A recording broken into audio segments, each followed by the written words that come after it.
Bonjour. At a press conference in Ottawa on Thursday morning, Zinger said Correctional Services Canada, or CSC, has been ignoring recommendations from his office for more than 5 decades. For many years now, my office has been sounding the alarm. The discriminatory treatment of Indigenous persons in federal custody was among the first set of issues raised by my office when it was created 50 years ago. In the decades that follow, my office has issued more than 70 recommendations specific to Indigenous corrections. Sadly, most of these calls have gone unanswered. In this year's annual report, the Correctional Investigator released an update to the Spirit Matters report first published in 2013. It finds that Correctional Services continues to resist using Indigenous-run healing lodges as an alternative to standard incarceration, undervalues and underutilizes elders in the system, and fails to employ enough Indigenous staff in leadership positions.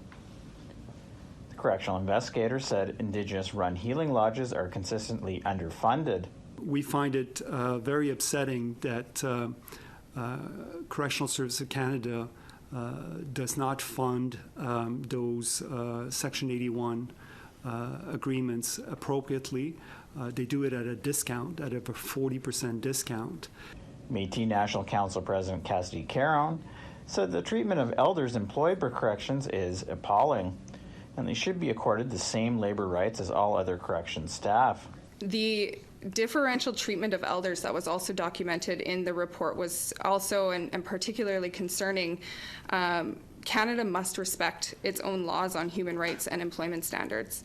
Under the Corrections and Conditional Release Act, elders are guaranteed the same status as chaplains and other religious leaders. Assembly of First Nations Regional Chief for Quebec-Labrador, Ghislain Picard, said CSC also continues to ignore input from Indigenous stakeholders on how to make the correction system better. Oftentimes we find ourselves, as I said earlier, on the sidelines. We're just really, looking over to decisions that are made about our peoples and, their well-being. And to me, that's totally unacceptable. So that level of discourse and engagement has to be brought up. In a released statement, Minister of Public Safety Dominic LeBlanc says engaging Indigenous communities is essential to addressing their overrepresentation in the system. And as part of this work, a Deputy Commissioner of Indigenous Corrections was appointed earlier this year. Fraser Needham, APTN National News, Ottawa.